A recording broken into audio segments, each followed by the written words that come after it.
A 1, 2, 3. Private parts. Fee Macrae. And all her friends talking about the things that doctors rarely say. Welcome to Private Parts. My name's Fee and I'm here with a very, very, very special friend today, Mill. Welcome. Thank you for having me. So today we're going to be talking about gender and inclusive language, something that's really important to us here at Private Parts, and something that kind of became a lot more noticeable for me when I started going through the healthcare system, having a women's reproductive health disorder, something like endo. The tagline is like 1 in 10 women, 1 in 10 women, blah, blah, blah, blah, blah. Yeah. And going to the Royal Women's Hospital and all this kind of stuff, I became hyper aware of how much harder that experience would be if I was trans or non-binary, anything like this.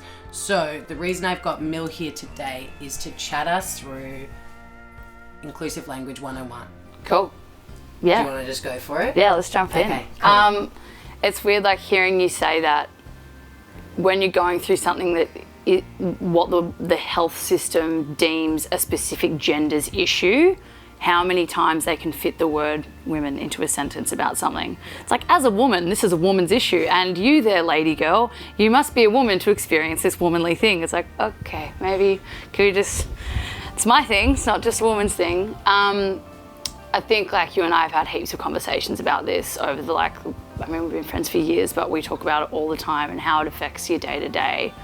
But I was so excited when Private Parts started because we were having those conversations around like how it does affect trans and non-binary people. So like maybe before we even dip into what that looks like with things like endo or polycystic, ovary syndrome or anything like that, we should talk a bit about what it all is. Yeah. So cool. For everyone tuning in, transgender is a term we've heard a lot, and today's Transgender Day of Visibility, so it's particularly apt that we're chatting about it. But the term transgender is actually an umbrella term where heaps of gender identities fit underneath. A lot of people think transgender might look like someone who transitions into being, a woman or a man or masculine or feminine.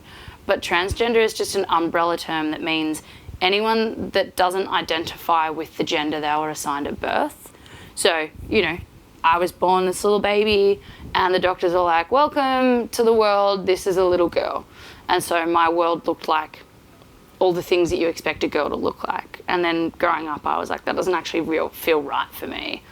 So I identify as non-binary, which is one of the many hundreds of words that can sit under the transgender umbrella. Non-binary for me looks like I feel like somewhere in between identifying as a man or a woman.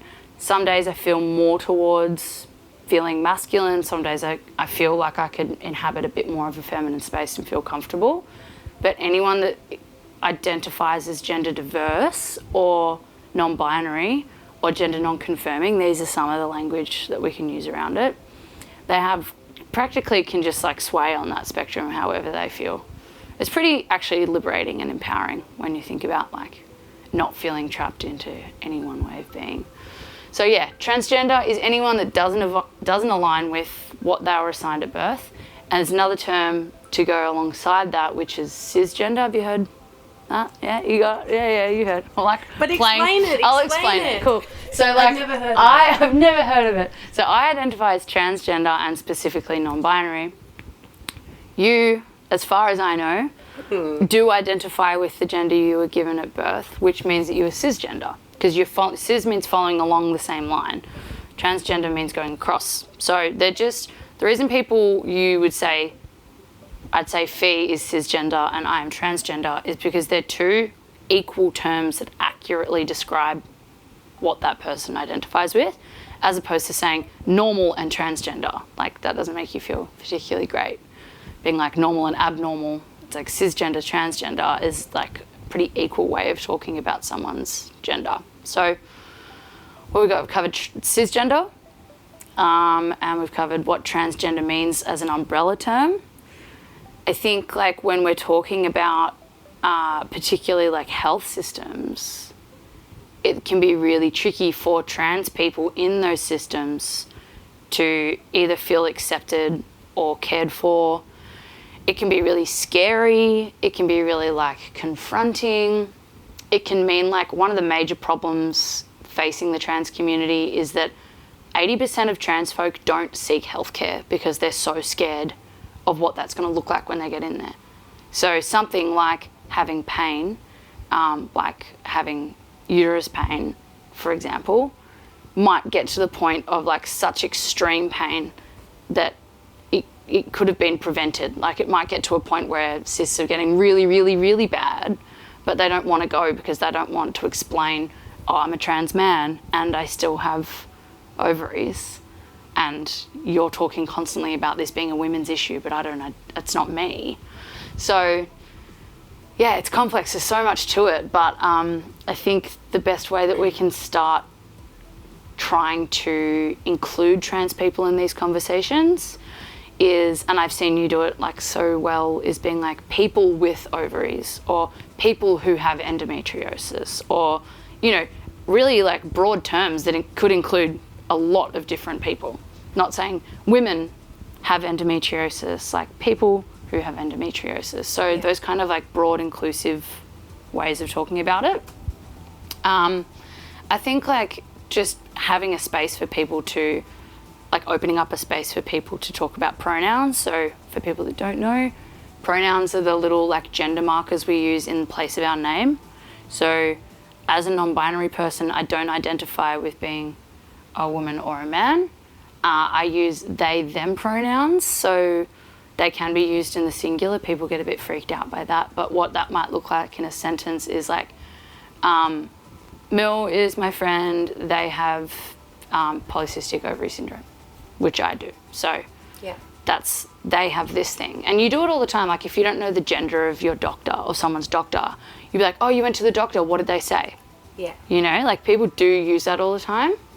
But if you find that hard, just use someone's name as well. Like that's easy. And like, you know, my pronouns are they and them, and your pronouns are she, her. Great. So there's lots of different ways of doing it. But yeah, using pronouns, using like, I guess just like inclusive language, meaning like use broad gender neutral language, use language that is not, you know, cancelling out a whole group of people who do experience that. Yeah, I don't know, I'm trying to think of other things. I have a question. Please. From the perspective of healthcare professionals, and I guess this would also trickle into just how people respond and talk to people, but how could doctors, you know, say in an emergency room or in a GP or whatever, what's just a stock standard thing that can be asked to just not make assumptions, essentially? What can doctors say to just say, like, g'day. Yeah. What do you want me to refer to? Yeah. You know, whatever. So a big thing on this is intake forms. Yeah. And I've done a lot of work with kind of medical institutions to try and change those forms. So things like preferred name. Yeah. Really good, because often your legal name, a lot of people have trouble changing their legal name and gender markers and stuff. So having an option where it's like, legally with Medicare we need this part. You know, like my name is Millicent O'Sullivan. I don't really like being called Millicent, so I'd... Really? Millicent. That's so weird. It's so weird. I have to tell your dad. So, yeah, Millicent O'Sullivan is my legal name. We need that there for Medicare reasons. What's your preferred name? So that's the name that we are going to call you through a procedure or in consultation. And then, yeah, what are your pronouns? So having that on a form is really helpful. Yeah. So just those three things. I think also when it comes to like what is traditionally known as like women's health issues or like female health issues, when you're doing a consultation, like having a really meaningful interaction with that person, because everyone likes to use different language for their body anyway. Yeah. So for, I know for a lot of trans folk, they don't like saying I've got my period, or they don't like saying menstruation, because that's feels really like a really like designated gendered thing. So people might opt for saying something like I'm bleeding, or you know, they might have their own way of talking about what that period looks like for them or sounds like for them. So just taking the time, which you should do for everyone, honestly. Like, people don't like the same brush to be kind of painted for them. So I think having like meaningful consultation, which is like actually looking at what language do you like, and just using that, reinforcing that, just like being able to use someone's pronouns and using their name, if they've written their preferred name, like, you know, looking at them and saying like, I've read it, I understand, I'm here. They don't need to know everything about your gender and what that means. They don't need to know anything about your politics or like, it's essentially just saying like, I see you, I hear you, and I'm gonna use your language back with you to make you feel safe. It's just about safe practices, making people feel comfortable. So there's some like pretty kind of primary ways of doing it, I think. Yeah. Well, I think what we're going to do is maybe, if you're open to it, do a bit of a series with you over the coming months and keep revisiting these things. And obviously, I'd love that. Language is always changing, and the wants and needs of everyone, they're always changing. But thank you for giving us the beginning. Yeah, no, I can't wait to keep it going. Yeah. I will just like kind of end on a note that like for an audience that doesn't know much about, if you're, you know, someone who doesn't know much about the transgender community or doesn't feel comfortable yet with like having those conversations, no one is here to trip you up. Like, we're not trying to invade spaces. We're not trying to, we're not even necessarily trying to like take away those spaces from women. I think that's a really big misconception. They go, you're coming in, you're trying to change this, this is a women's issue. No one's asking you to not identify with being a woman. No one's saying you can't call it an issue, like an issue for you as a woman. It's just about acknowledging that there are other people who aren't women who do experience that. And yeah, it's not about someone trying to take away your space at all. It's just about acknowledging that there are other people in that space. So yeah, don't freak out, because we're not trying to come in and be like, mine, all mine. It's just about saying like, I would like to have healthcare too, if that's okay, and I don't want to be freaking out when I'm in it. So yeah.